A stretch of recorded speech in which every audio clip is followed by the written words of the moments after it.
Bonjour, bienvenue sur Mon Bébé Télévision. Alors depuis sa naissance jusqu'à l'âge de 4, 5, voire 6 mois, l'alimentation du nourrisson est exclusivement lactée. Alors nous savons bien que le lait maternel est le meilleur aliment pour le bébé lors de cette période de sa vie, mais les mamans ne souhaitant pas ou ne pouvant pas allaiter et donc se rabattent sur les laits dits industriels, les laits maternisés. Alors pour faire un tour d'horizon sur ces laits maternisés premier âge, nous recevons aujourd'hui le docteur Frédéric Acide. Bonjour. Bonjour docteur, vous êtes pédiatre. Oui. Et donc vous venez nous parler un petit peu de ces laits maternisés premier âge. Ma première question, c'est est-ce que ces laits garantissent l'apport nutritif nécessaire au nourrisson pour sa croissance à ce moment de son existence? Oui, tout à fait. Ces laits sont supposés suffire à l'alimentation et au bon développement des nouveau-nés de 0 à 4 mois, voire 6 mois, en apport exclusif. Il y a des garanties au niveau de la loi française et au niveau des commissions européennes qui font que ces laits sont tout à fait adaptés à l'alimentation des bébés, ce de manière exclusive. Très bien. Alors il y a différents types différentes variétés de lait, il y en a beaucoup sur le marché. Alors il y a les laits, je dirais, pour les bébés qui ne présentent pas de problèmes digestifs. Et puis il y a les laits en fait qui sont adaptés à certaines difficultés, à certains problèmes œsophagiens, digestion. Alors un petit tour d'horizon. Oui, c'est vrai que donc les laits premier âge, les préparations pour nourrissons standard, il en existe de très nombreuses. Et il existe aussi pour les problèmes particuliers, il existe des laits pour nourrissons prématurés ou nouveau-nés prématurés ou de faibles mois. Spécialement pour les prémas. Oui, ils sont un peu plus riches en protéines et en sodium, ce qui leur permet une croissance plus rapide et un rattrapage plus rapide au niveau poids. Et ils sont plus adaptés à l'immaturité des fonctions digestives et rénales de ces bébés. Il existe également des laits hypoallergéniques pour les nouveau-nés dont les parents présentent un terrain allergique important, pour éviter de les sensibiliser trop précocement aux protéines de lait de vache. Ouais, c'est ça, parce que je crois que la première allergie chez le nourrisson la plus fréquente, c'est l'allergie aux protéines de lait de vache. Oui, c'est vrai que c'est relativement... Allergie alimentaire, j'entends. C'est relativement fréquent et si on peut retarder le moment où cette allergie apparaîtra, ça lui permettra d'avoir déjà quelques kilos de plus et de mieux tolérer cette éventuelle allergie. Donc ces laits sont également donnés parfois en complément de l'allaitement maternel. Oui, bien sûr. L'allaitement maternel n'est pas suffisant à lui seul. Puis il existe des laits qui sont adaptés à toutes les situations, tous les problèmes digestifs des nourrissons. Alors les problèmes digestifs hauts, les régurgitations. Il y a un grand nombre de laits confort ou premium qui sont enrichis soit à l'amidon de maïs ou de riz ou de pommes de terre et qui évitent ces régurgitations. Oui.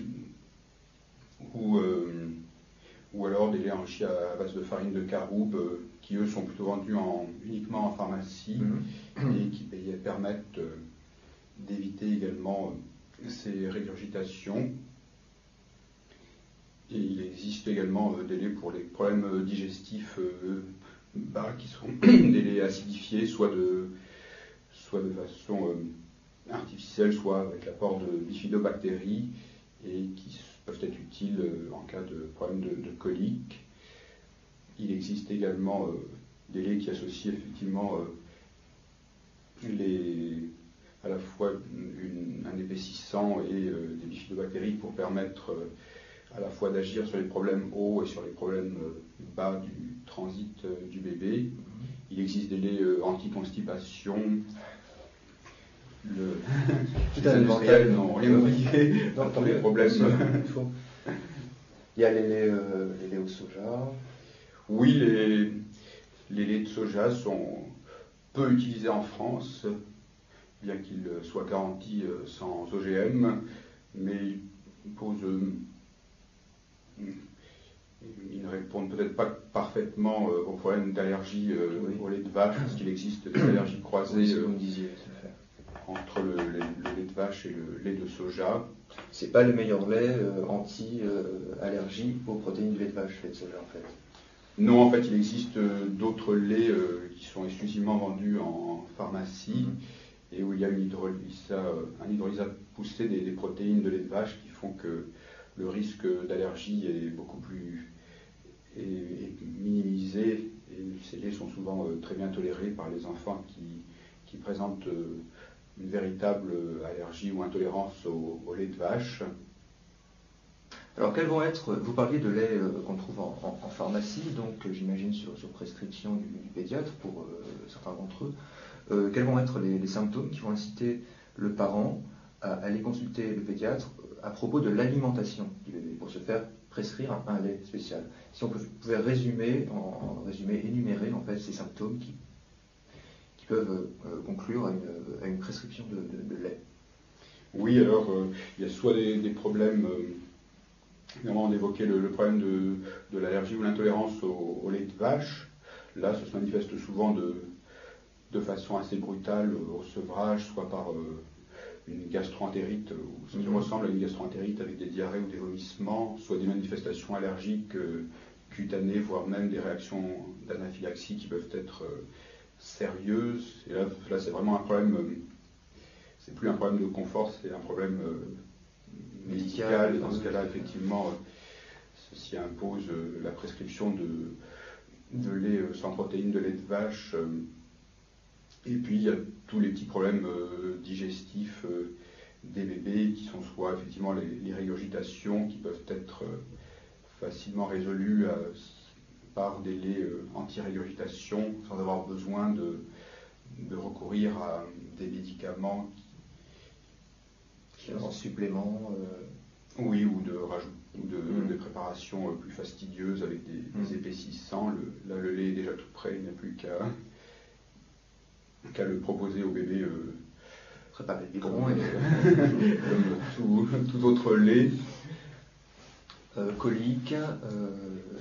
Oui, alors dans les coliques, effectivement certains conseillent les laits de soja, encore qu'il n'y a pas eu de preuve véritable de leur efficacité, mais il est très difficile en matière de coliques du nourrisson qui a mal défini, qui a un problème mal défini de prouver l'efficacité de tel ou tel lait, mais là aussi soit les laits acidifiés, soit éventuellement les laits de soja peuvent être une réponse intéressante et éviter là aussi le recours à des médicaments. Voilà, et je tiens à rassurer nos spectateurs, il y a aussi des laits premier âge pour les bébés qui ne présentent pas de problème. Oui. Voilà, docteur Frédéric Acide, je vous remercie. Je rappelle que vous êtes pédiatre et c'était une émission sur les laits infantiles industriels. Au revoir et à bientôt sur Mon Bébé Télévision.